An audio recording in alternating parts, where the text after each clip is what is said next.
Yameshazungumzwa mengi sana kuhusiana na hilo. Kwa hiyo mimi nadhani ni maneno ambayo yamekuepo na pengine huwa yanasindikizwa zaidi kutokana na hao watu ambao wamepewa hiyo dhamana ya kuzungumza, kwa maana nazungumza hapa wasemaji. Sasa kwa najaribu kumsikiliza Ali Shaban Kamwe anakuambia msimu ametenga bilioni 10 ya usajili.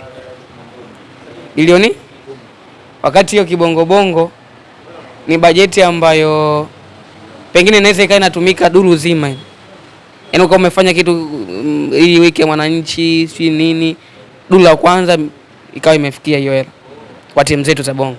Sasa unaposema usajili peke yake bilioni 10, wakati huo umetoka kushindwa kumsajili Claude Mugisha, manake hapo unagundua kabisa wanazungumza tu lakini hakuna uhalisia wote.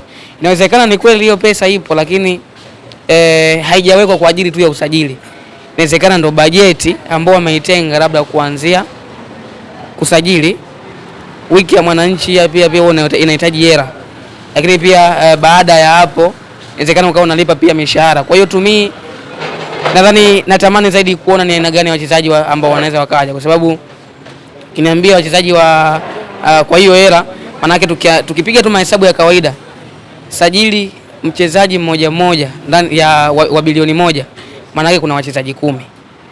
Hao wachezaji 10 utasajili labda wa kigeni, na ukumbuke Yanga msimu wao wanatengeneza kikosi. Ni tofauti na Simba ambao wao wanafanya maboresho.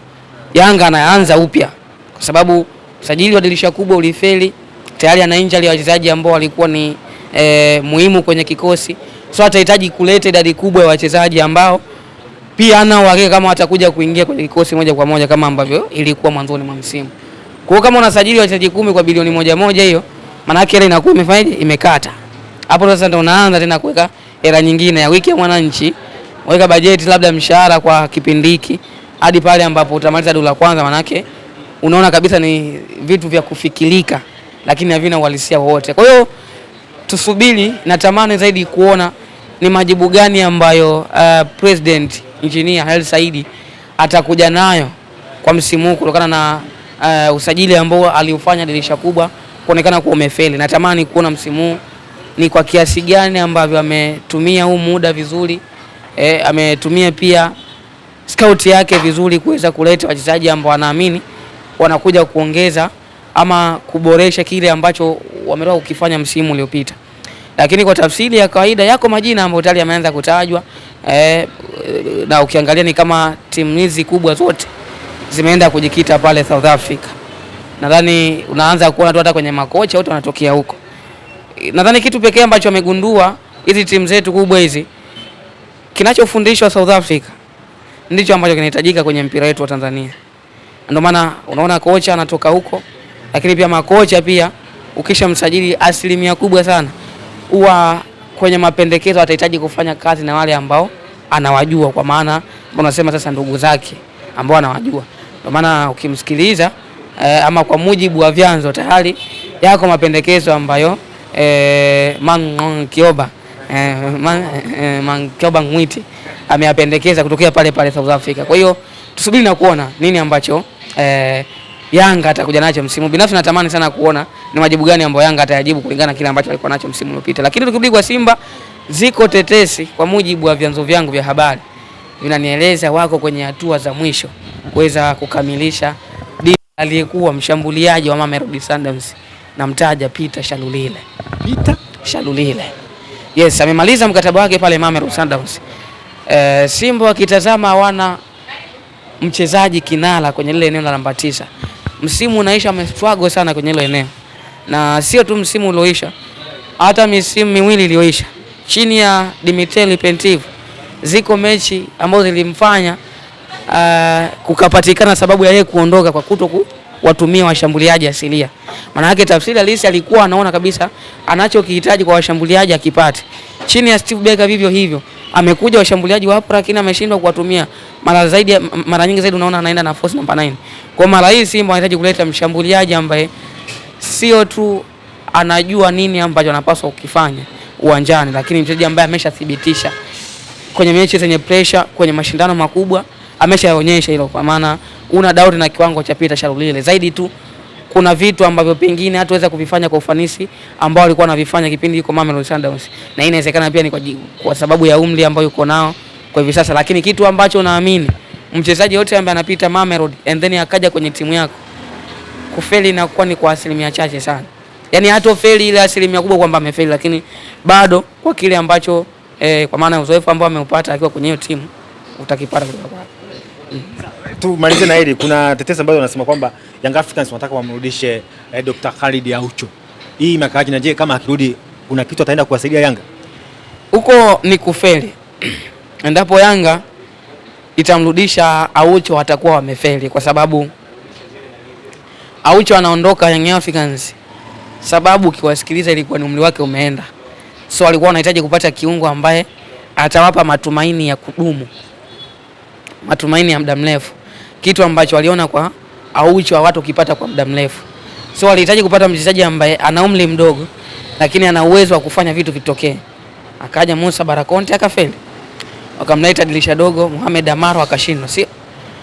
So kama anarudi maana yake amefeli. Ni bora ungeniambia Azizi Ki kidogo, kwa sababu Azizi ameondoka Yanga, ameuzwa, hajaachwa. Aucho amemwacha. Tafsiri halisi ya kumwacha mchezaji maana yake kama hamjashindwana kwenye swala la maslahi, maana yake umeona atoshelezi kulingana na kile ambacho wewe unakihitaji. Sasa kama umeona upati unachokihitaji kutoka kwake, kwa nini tena unamrudisha? Yaani kitu gani kingine ambacho labda anaweza kuja kuchongeza? Na Aucho unayemzungumza pengine inawezekana msimu ujao pia tusimuone Singida Black Stars, kwa mujibu wa tetesi. Bado japo bado Singida wenyewe haja confirm, lakini ziko tetesi ambazo zinamhusisha kwamba huenda wakaachana naye. Maana yake pia wameona kabisa aendane na kasi ya kile ambacho timu inakihitaji. Kwa hiyo endapo Aucho atarejea kwenye kikosi cha Yanga, maana yake tafsiri halisi ni kwamba Yanga wamefeli, wameshindwa kufanya scout ya kupata mchezaji sahihi kwenye hilo eneo. Na kuwashangaza kama Chama alichokifanya ndani ya Chama ameenda Yanga, sio kwamba alifeli. Na ndio maana baada ya kwenda Singida Chama aliendelea kuperform. Chama kaenda Yanga akakuta tayari watu wameshatengeneza status yao, wameshaweka mizizi. So alihitaji kuingoa ile mizizi and then aweke ya kwake. Sasa kwa wakati ule ilikuwa ni ngumu, kwa sababu hao ambao pia unahitaji kushindana nao wako kwenye piki kweli kweli, kiasi ambacho kuwatoa haitohitaji nafasi tu ya mwalimu, inahitaji pia nafasi ya wewe mwenyewe kuamua kutoka kwenye kufikiri na kwenda kutenda kile unachokifikiri.